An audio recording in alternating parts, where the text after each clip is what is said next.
عمل على كتابة السيناريو نحو 6 كتاب أبرزهم الإيرلندي الشهير هاري كرايك، والذي كتب سيناريو لغونس العرب، ولاحقا للنسخة الإنجليزية لفيلم عمر المختار الذي أقام في فندق نايل هيلتون بالقاهرة لمدة سنة كاملة، متعاونا في الكتابة مع عبد الحميد جودة السحار وتوفيق الحكيم وأحمد شلبي وكاتبين آخرين من طرف الأزهر. الموسيقى التصويرية كانت للموسيقار الفرنسي الشهير موريس جار، وهو نفسه صاحب موسيقى فيلمي لورانس العرب وعمر المختار.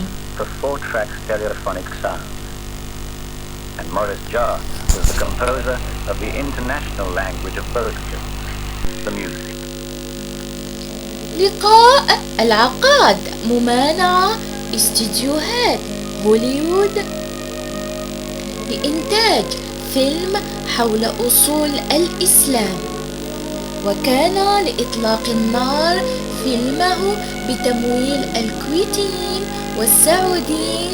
تم تصوير الفيلم في المغرب وإلى حد كبير في ليبيا. استغرق العقاد مشورة من العلماء المسلمين من أجل احترام معتقدات المسلم، ولا سيما فيما يتعلق تمثيل محمد صلى الله عليه وسلم، لدرجة موافقة على الفيلم من قبل جامعة الأزهر. أراد أن يجعل من الفيلم جسر بين الحضارة المسلمة والحضارة الغربية، ويقول: إني جعلت هذا الفيلم لأنها مسألة شخصية، وبالإضافة إلى ذلك إنتاج مثير للاهتمام، وهناك قصة مؤامرة وهي القوة الهائلة، كما هو لقمة عيش المسلم في الغرب. وأنا أعتبر أن من واجبي أن أقول الحقيقة عن الإسلام، بل هو الدين الذي لديه 700 مليون من الأتباع، وحتى الآن نحن لا نعرف سوى القليل عن ذلك. أن يثير الدهشة فكرة أن أقول هذه القصة إنشاء جسر للغرب.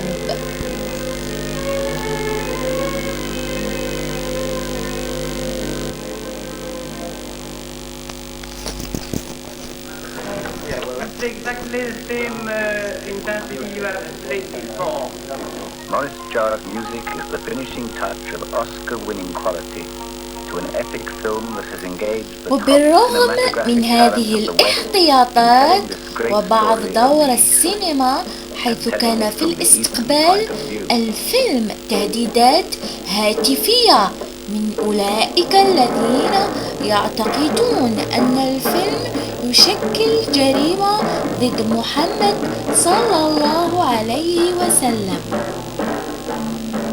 على الرغم من أنها لم تمثل بغير هذه التقنية من الكاميرا شخصي، وعلى الرغم من جودة الفيلم ووجود ممثلين كبار إيران باباس وأنتوني كوين إلى آخره، لا يتم برمجتها الفيلم من قبل التلفزيون وحتى في البلدان ذات الكثافة السكانية الكبيرة للمسلمين، مع استثناء من تركيا والجزائر والمغرب وتونس، التي تبث الفيلم في كل عام مرة واحدة على الأقل خلال فترة من شهر رمضان الكريم.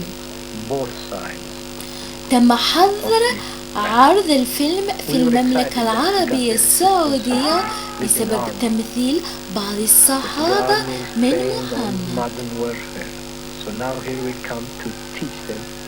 تم عرض الفيلم في الوقت ذروة على أنتن 2 وفي عدد من الانبعاثات السجلات من الشاشة المكرسة للإسلام في عام 1979.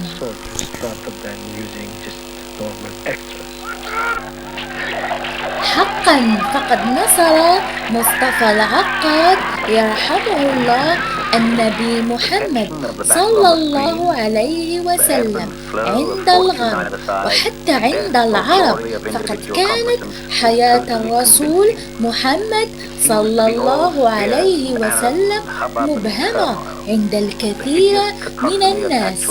والآن الفيلم الرسالة هو نور محمد صلى الله عليه وسلم الذي انتشر في العالم.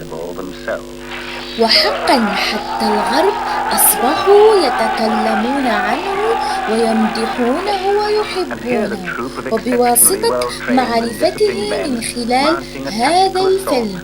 والإعجاز فيه أنه الوحيد الذي لم يفقد شهرته ولم ينتج غيره، والذي قد أثر في دخول كثير من الناس إلى دين الإسلام. They're sometimes even reluctant to find their mark.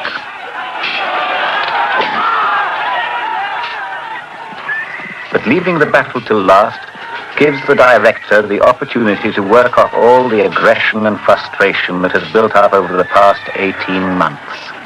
And that time-honored custom of the battlefield, the right to turn your back and run like hell, has to be observed, apparently, whether the battle is true or false. But for most of the protagonists, most of the time is nothing like as hectic as those few minutes on the screen imply.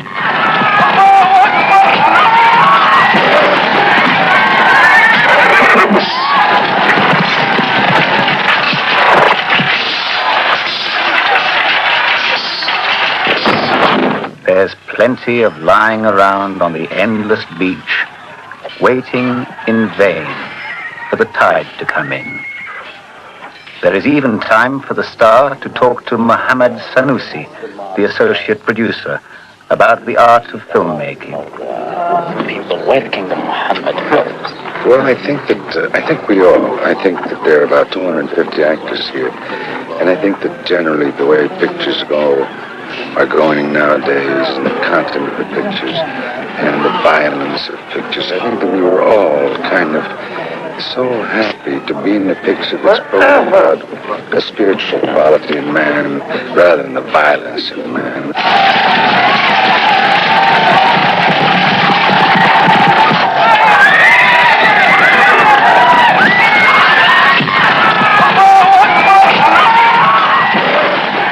And you just can't help taking your hat off to some of the heroes.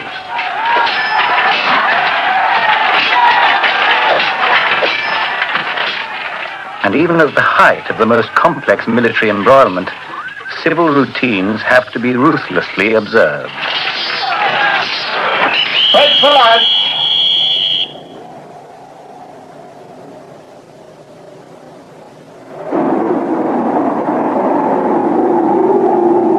But whatever activity was going on, either in front or behind the camera, there was one element that put a temporary stop to everything.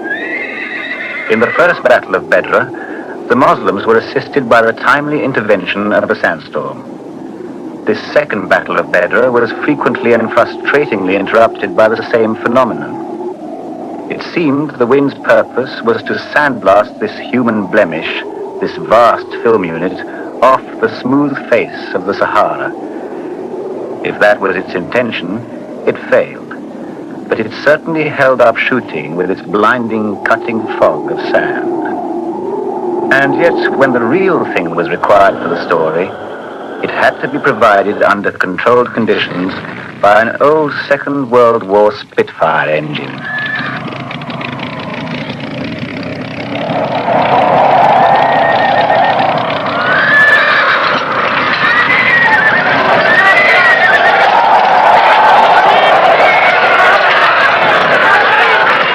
Before each day's battle, the hundreds of protagonists had to be relieved of their 20th century paraphernalia. The tire tracks of vehicles were constantly having to be swept out.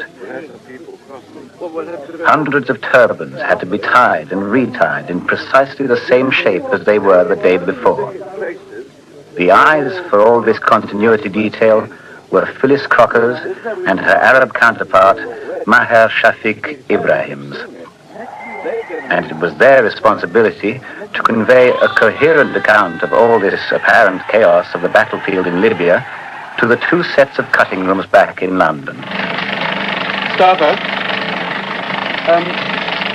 Try that.